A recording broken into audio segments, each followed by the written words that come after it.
Yo guys, check kamusta mga idol. So ayan, mag-update tayo ngayong Webes mga lodi ng hapon na no mga lods no. So pasensya na, medyo na late na naman tayo ngayon ha. Pero syempre babawi tayo. Medyo busy lang talaga ngayon mga lods no. Pero malupit to mga lods. Kailangan natin mag-update dahil merong matindi tayong news ngayon.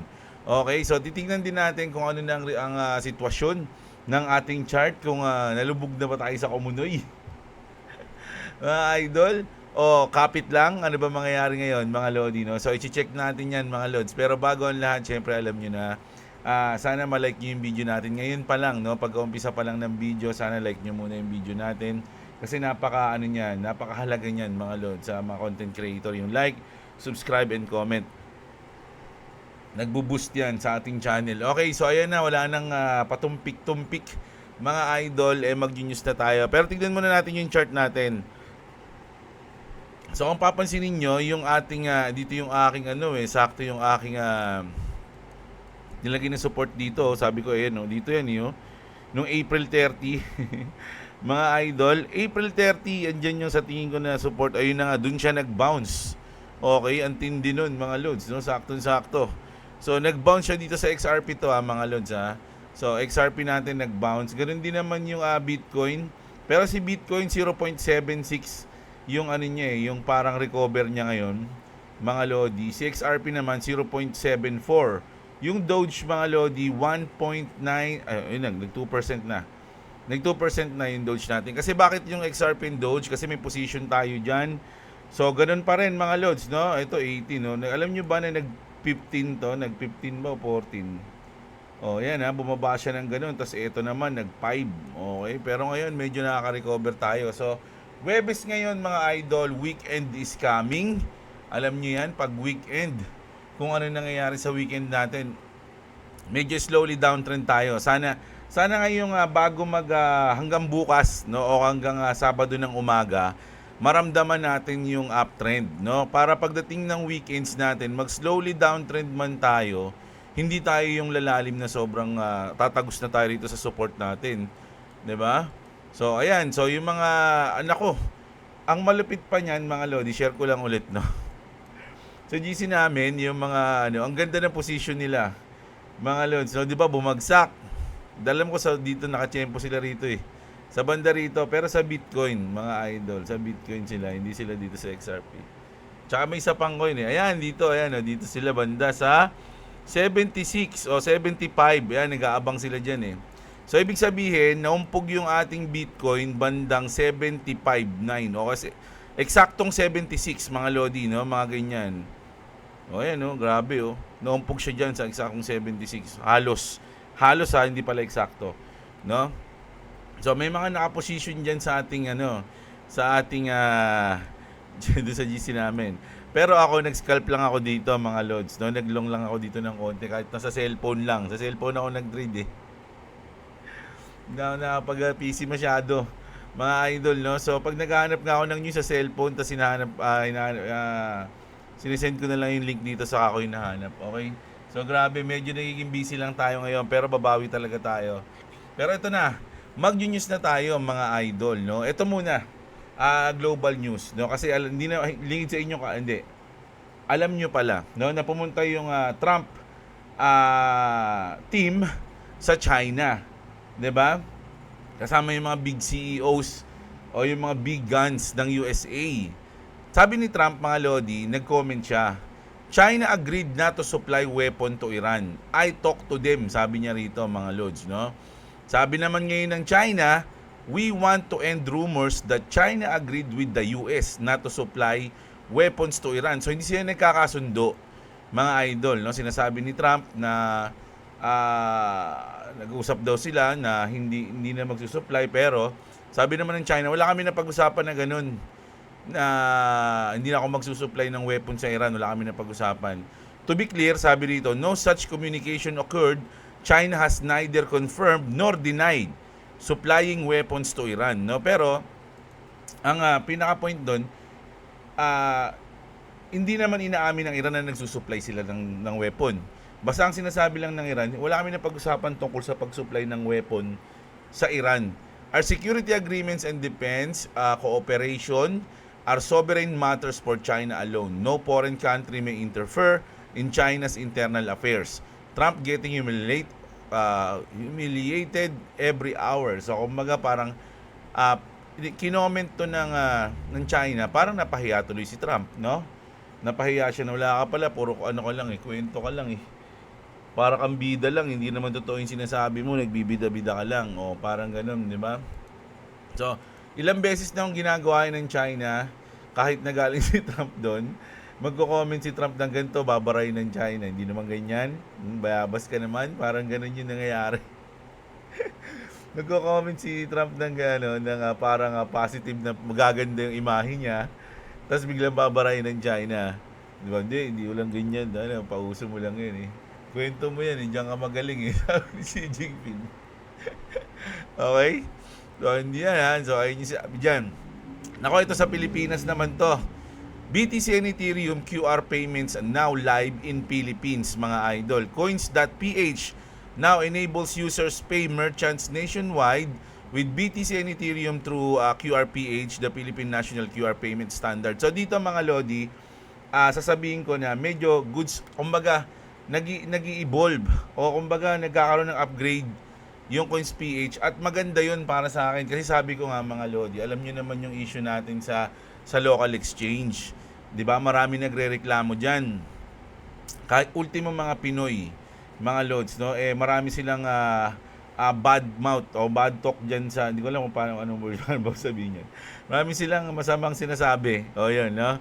Sa Coins.ph, although mahal lang fees, hindi makapag-withdraw pag kailangan, lagi maintenance, etc. No? Tapos dumating pa yung part na binan ng Philippines lahat ng mga foreign exchange para mapilitan o parang mawalan ng choice yung mga Pinoy para gamitin yung kanilang application. No? Ang sabi natin nun, sabi ko dapat mali yung ganong diskarte.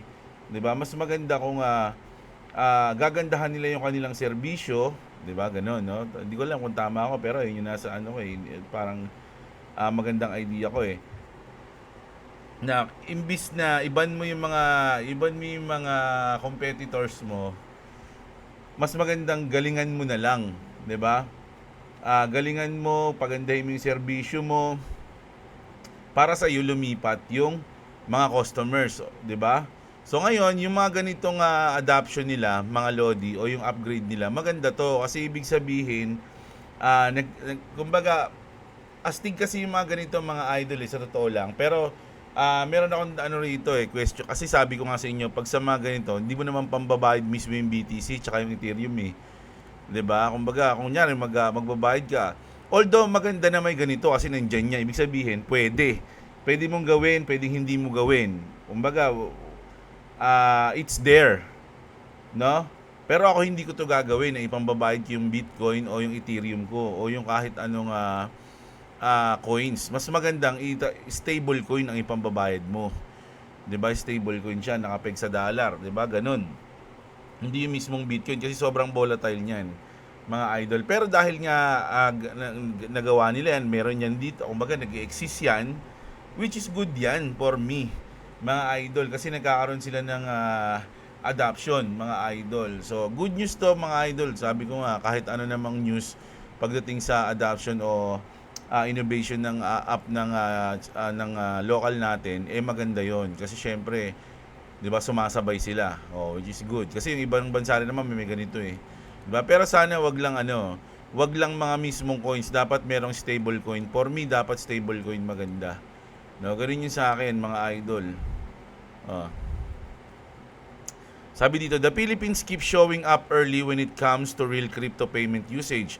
Integration into the national QR system is a pretty big step. So kaya nga sobrang tama niyan for me, no? Maganda yan. Pero mas maganda may stable coin.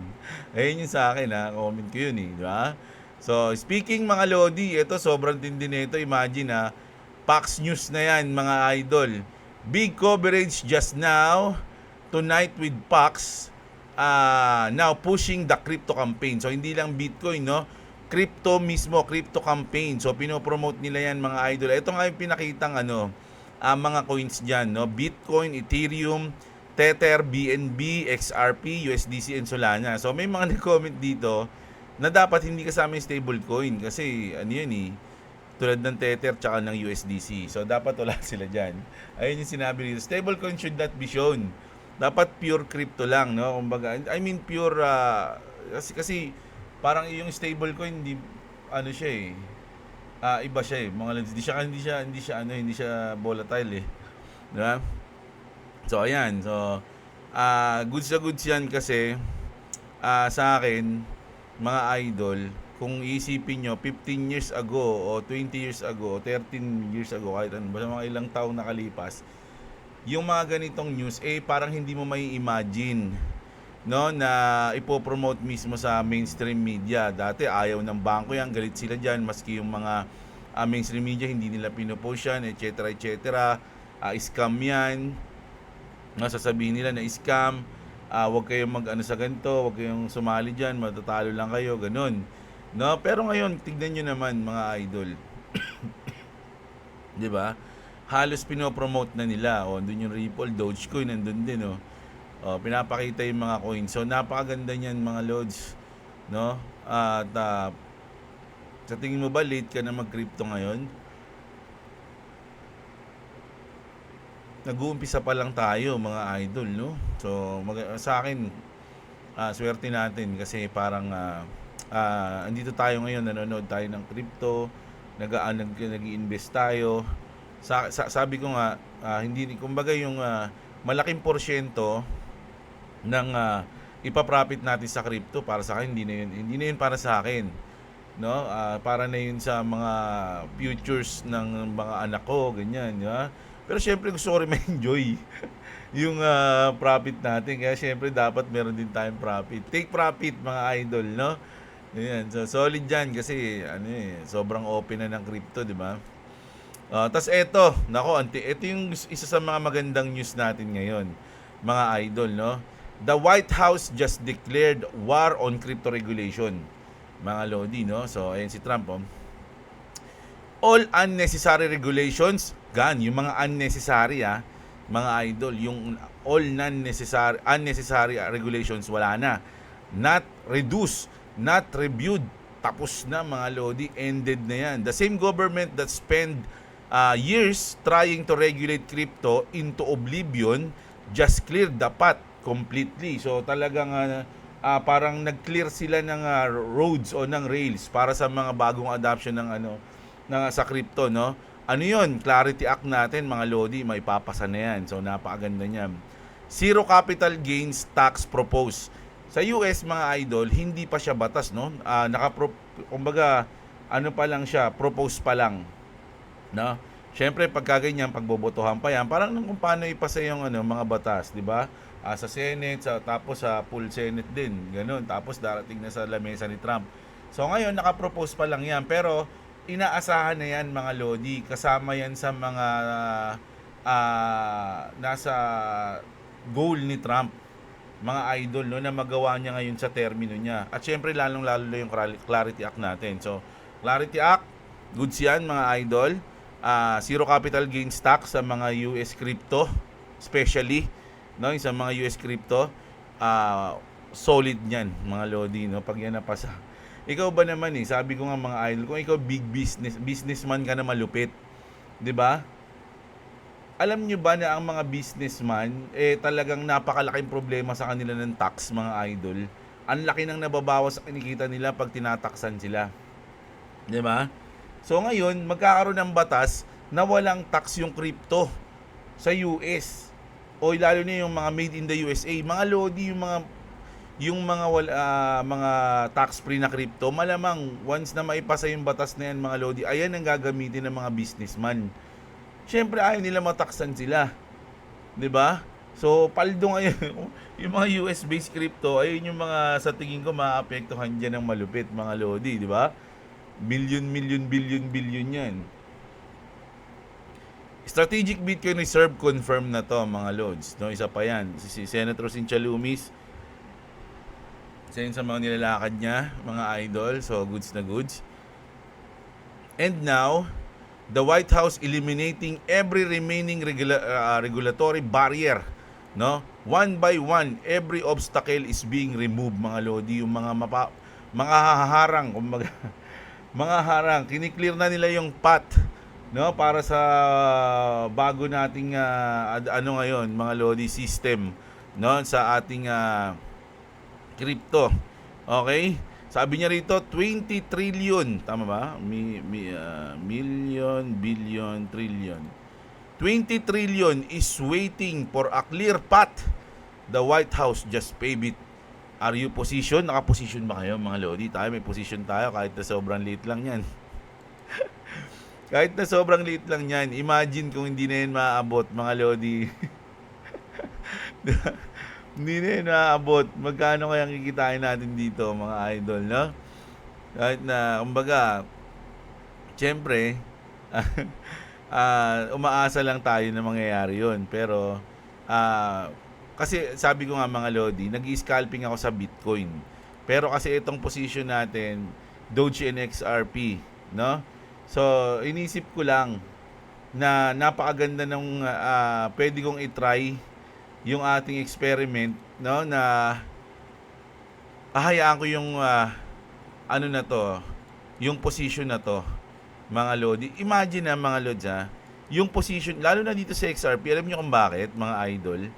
Kasi yung position ko dito sa XRP, February 28. Alam niyo ba kung ano yung nangyari ng February 28? Ayan, dito yan, mga lods, ayan yan, diyan ako nag-position. Dulong-dulo ng week na yan. Napakagaling ko dyan, Chumempo. Yung panahon na yan. Diba? Alam nyo kung ano yung February 28? Ayan yung unang-unang araw, mga idol. Kaya bumagsak yan dyan kasi ayan yung araw na sinalakay ng US yung Iran.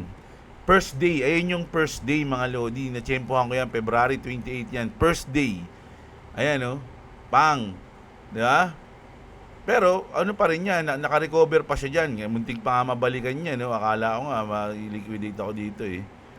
Di ba? Yung $40 ko, magkano ba yung $40? Nasa 2.5 something lang kasi yun eh, mga idol eh. Yung $40 natin, umabot na yan ng ng 20 o 22. 22,000. Ano ba yan? Pag kailangan mo yung bibigay nga tayo ng example eh. Dali lang Tama ba? 40. Sabi natin 40 yun eh. 24. Sabi natin 24. Yung ating $40, no, na XRP, ngayon 28 na lang siya margin natin. $40 is 24, mga idol, no? Nung umabot yan dito, ayan kasi umabot yan dyan eh. From this to this, ayan, sa dulo niyan. Nakaano tayo dyan? 35x leverage tayo dyan. Tapos nag 26%, no? Umangat siya ng 26%, tapos naka 35x tayo. Umabot ako ng 22k dyan. Ibig sabihin, kumita na ako ng mga 20 mil sa margin natin na 2.4. Diba? Pero sabi ko, hindi ko kukunin yan. Diba? Sabi ko, sayang yung natin. Sabi ko, nakatadhana na ata to Diba? So, naka-recover dito. Ngayon, nandito tayo ngayon. So, yung profit sana natin nun, ngayon 7 na lang. Ayan. Pero ongoing pa rin naman yan, mga idol. Ang sa akin lang, parang experiment natin to. Sa Doge din naman ganun, mga idol, no? Sa Doge naman natin, medyo mababa din yung margin ko dito eh. Ano rin to, tsempo din to, mga lods eh. Saan ba to?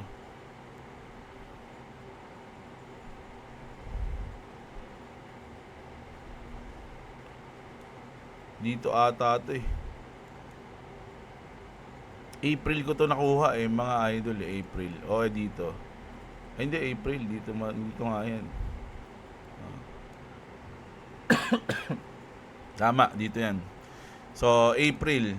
So, for me, mababa na din yun, mga lods. Kasi nung nag-spike yan dito, ang laki din na yun. Umabot na yun. Ano ba ngayon? 17? Umabot na ng almost 30k yan eh. Pero hindi natin kinuha, no? Tigas natin, mga idol, eh. Tigas ng ano natin, eh, kamay natin, eh. Diba? Pero, experiment natin yan. So, sana, sabi ko kasi imagine, no? Na hindi na mabalikan to.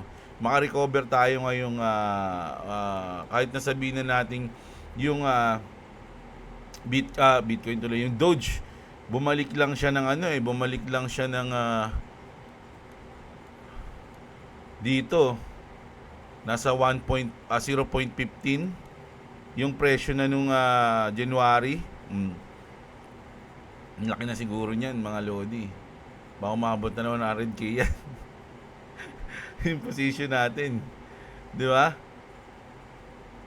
Tapos sa XRP, bumalik lang siya ng mga $2, hindi, kahit na ano lang, mga idol.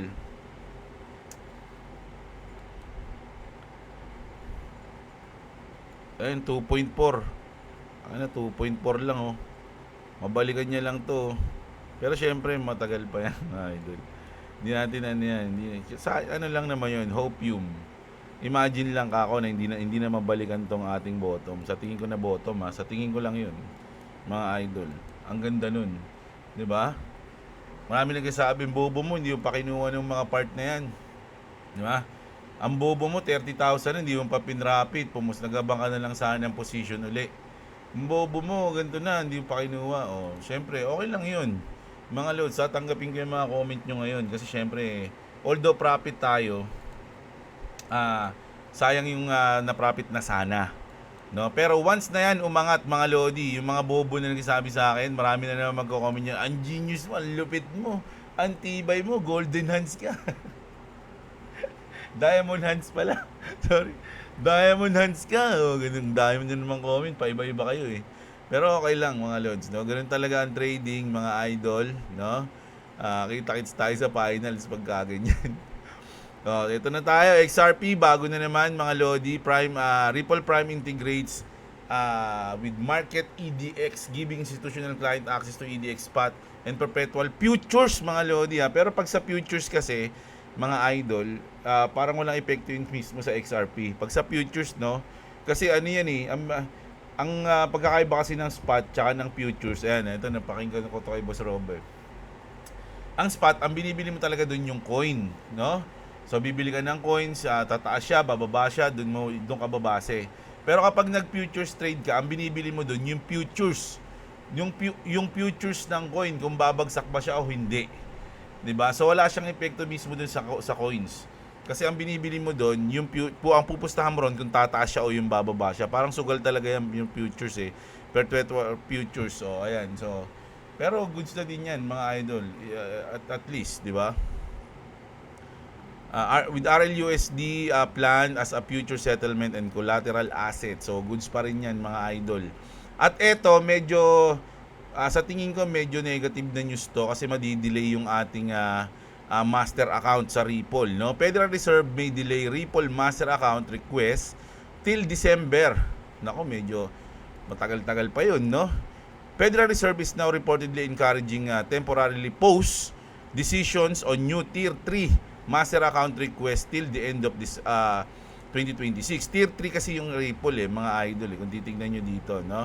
As a Ripple application falls under T3 Tier 3. The request could face a major delay while regulators finalize the framework. Ayan yung sinabi rito. No? Pero ang sinabi kasi dito, may delay. Kumbaga hindi pa, parang pwedeng magbago pa. No, hindi naman sa umaasa tayo magbabago, pero alam niyo sa government ni Trump, mga idol, medyo ano talaga diyan eh. Ang daing biglang nagbabago diyan. Kaya pag may magandang news ngayon, magugulat ka lang kinabukasan magiging yung news na maganda na 'yon, biglang pangit na.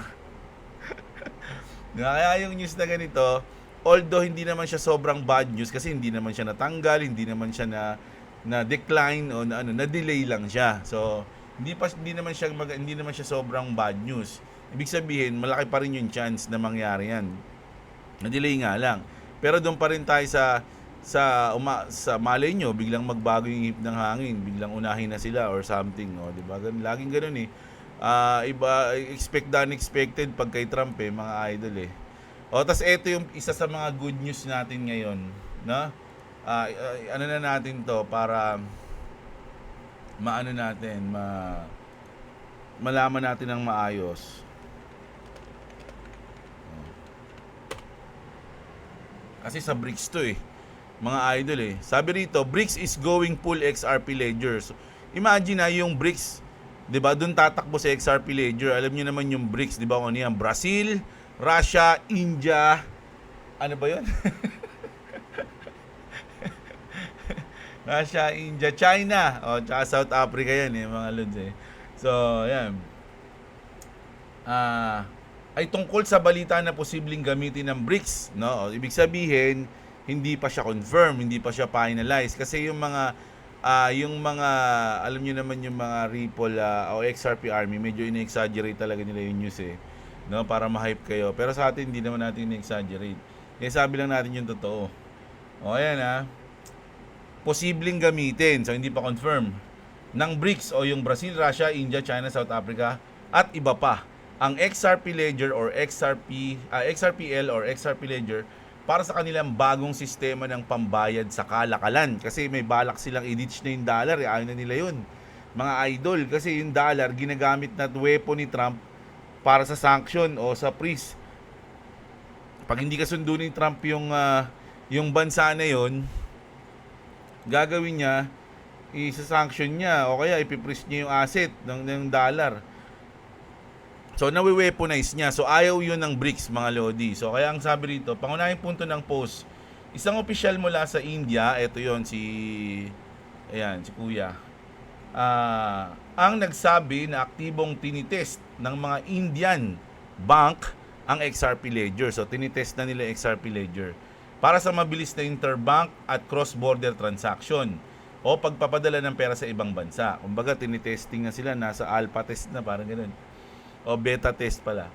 India ang chairman ng BRICS. So kumbaga, kung tutuusin naman kasi mga idol, hindi ko alam kung ano yung mas maraming population, India o China Alam ko China Pangalawa yung India, hindi ko alam Pero sabi rito, chairman daw ng BRICS yung India sa 2026 at pinamumunuan nila ang BRICS Pay. Sa kanila yung na yun yung portion na yun, yung BRICS Pay. Isang bagong sistema ng pagbabayad na inaasahang ilulunsad ng malaki sa 2027. Si Putin naman at Xi Jinping ng China ay nag-usap tungkol sa paggamit ng local currencies sa kalakalan. Halimbawa, 96% ng trade ng Russia at India ay hindi nagagamit ng US dollar. O yan sinasabi ko. I-ditch na nila yung dollar.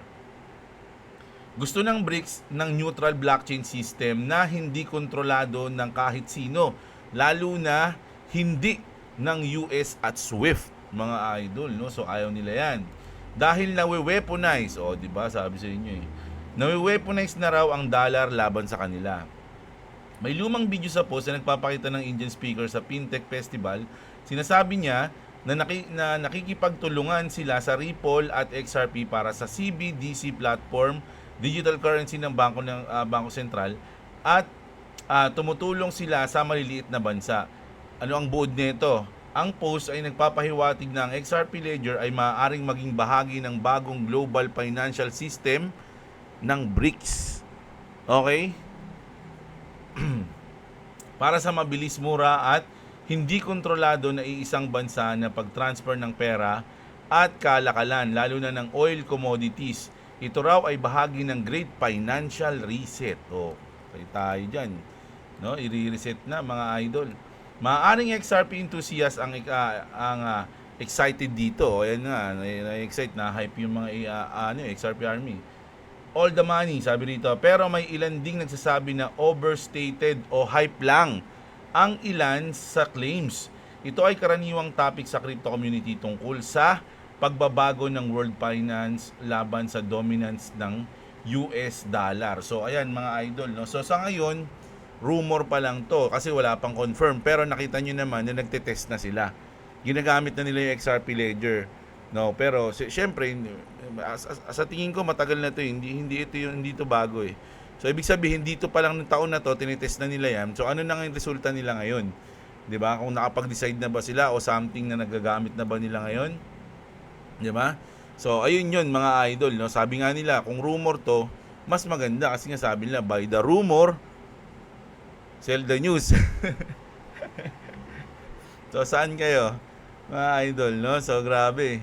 Grabe, grabe. So, ayan na mga lods. Sa ngayon, sabi ko nga, kapit lang tayo, mga idol. Chill-chill lang, no? Nod lang tayo ng mga balita tungkol sa crypto para lagi tayong updated, mga idol. Pero kung wala kayong pambili muna, pambudega, don't panic sell.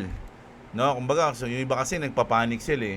Yung mga pero yung mga yung mga big institution, mga whales, eh nagpa-panic buying. Kaya lang kung ikaw wala ka namang pambili tulad natin, manahimik na lang tayo muna, maghintay na lang tayo. No, kasi pag nag-panic sell tayo, eh basta kayo bahala dun, mga lods, decision niyo na 'yon. Okay? Pero para sa akin, ano lang tayo ngayon, chill lang mga idol, kapit lang, no? The best is yet to come.